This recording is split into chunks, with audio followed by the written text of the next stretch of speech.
Bonjour. Alors aujourd'hui une vidéo un petit peu différente des vidéos habituelles parce qu'elle ne va pas concerner toutes les personnes à qui je m'adresse. Je vais vous parler de l'AEOI.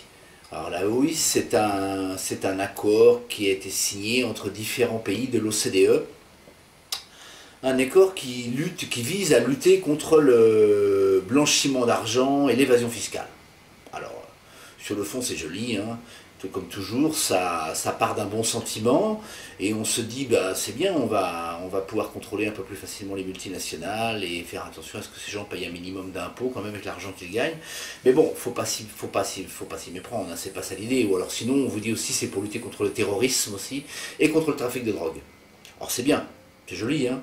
Mais moi je crois que le terrorisme et le trafic de drogue, ces gens-là n'utilisent plus les circuits financiers depuis assez longtemps. Je pense qu'ils sont passés au Bitcoin, où ils sont plutôt sur des circuits comme ça, des circuits un peu plus opaques, qui ne sont pas régulés par des organisations bancaires.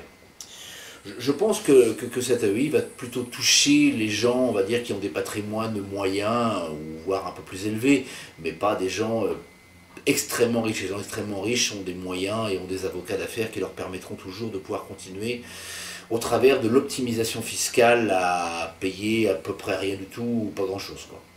Donc vont plutôt être touchés des gens qui ont par exemple touché un héritage un jour et qui pour différentes raisons ont souhaité le mettre dans un autre pays pour le mettre à l'abri du fisc français par exemple, ou du fisc belge, je ne sais pas, mais ou peut-être canadien que je connais moins bien, hein.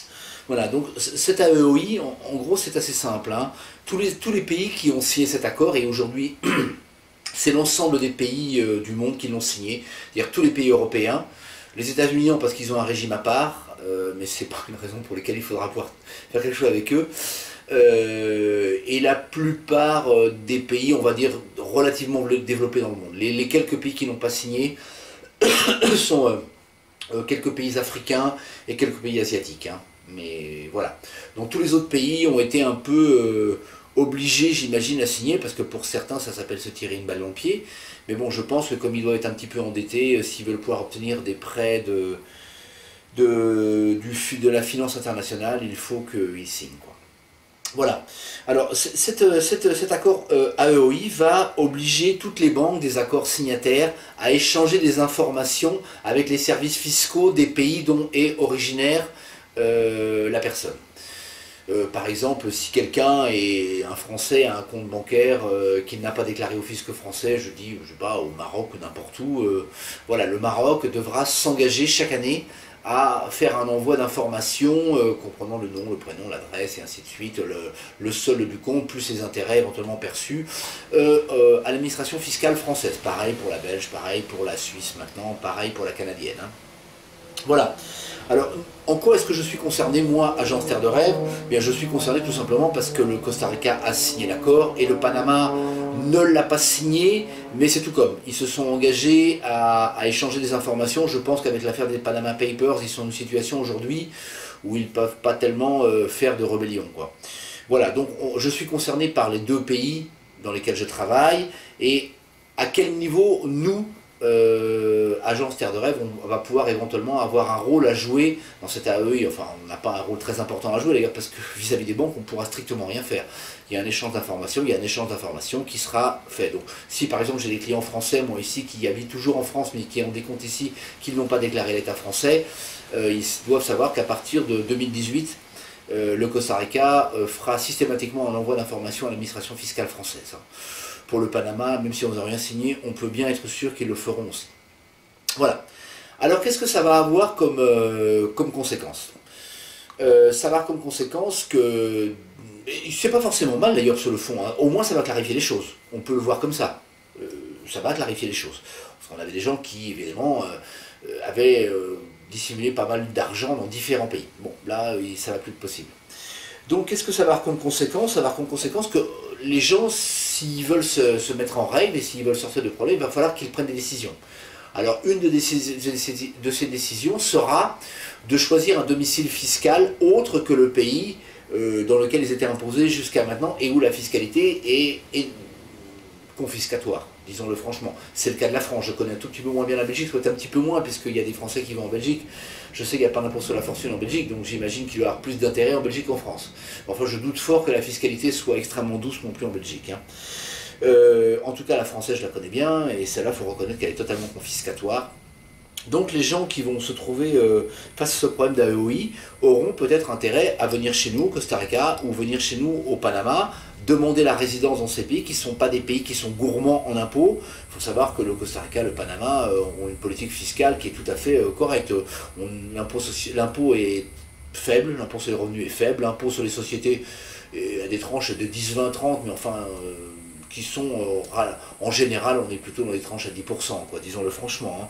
On ne pratique pas l'impôt sur la plus-value, on ne pratique pas l'impôt sur les successions, on n'a évidemment pas d'impôt sur la fortune, enfin, on a quand même une fiscalité qui est extrêmement favorable dans ces pays. On a pour l'instant des gouvernements qui ont compris que taxer les gens, ça a plutôt tendance à les faire fuir qu'autre chose, quoi. Alors, touchons du bois pour que ça dure le plus longtemps possible. A priori, pour l'instant, je n'ai pas de raison de penser que les choses vont changer à court terme. Voilà. Donc ces gens savent qu'ils pourront demander une résidence fiscale dans nos pays. Et à ce titre-là, bon, l'échange d'informations après n'aura plus de raison de se faire avec la France si la personne est domiciliée fiscalement au Costa Rica ou au Panama. Enfin là, je parle pour les pays qui me concernent. Je sais qu'un pays comme Dubaï, qui est très prisé, a signé aussi, je crois. Hein. Donc c'est exactement le même problème hein, pour eux.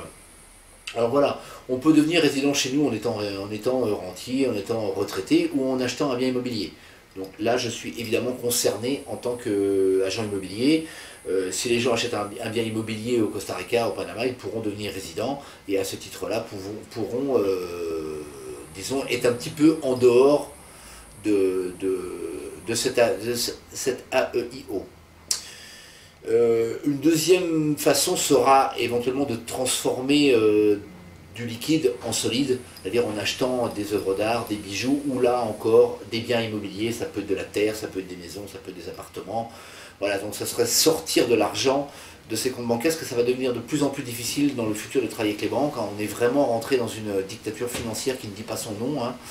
Je pense qu'on a des jours sombres si les peuples ne réagissent pas. Je pense qu'on a tous des jours sombres devant nous. Hein. Nous verrons bien comment les choses évolueront dans les mois et les années à venir. Hein. Il n'y a jamais rien de totalement écrit en matière d'histoire. Hein. Mais voilà, donc pour cette AEOI, deux solutions que je vois, moi, à mon niveau d'agent immobilier. L'acquisition de la résidence dans un pays qui soit moins gourmand fiscalement, eh bien vous serez les bienvenus chez nous. Hein. Ou alors la transformation d'un patrimoine liquide en patrimoine plus solide, effectivement, là ça peut être des bijoux de l'art ou autre chose, de l'or, bon ça je ne vends pas d'or, je ne vends pas de bijoux, je ne vends pas de choses comme ça, mais sur de l'immobilier, vous pouvez faire appel à nous. C'est quelque chose auquel on réfléchit pas mal actuellement, pour trouver des biens intéressants pour des clients, qui soient investisseurs qui ont des biens qui pourraient être des biens de rendement par exemple. On réfléchit pas mal à ça actuellement. Je travaille avec des collaborateurs justement sur des gammes de produits qui pourraient être très intéressants pour nos clients et qui leur permettraient d'échapper à cette nouvelle inquisition fiscale et financière. Voilà, j'espère que j'ai pu apporter une information aux personnes qui vont être concernées par cette modification législative. Et en attendant, on est à disposition pour en parler ensemble quand vous le souhaitez. Sur ce, pour la vida.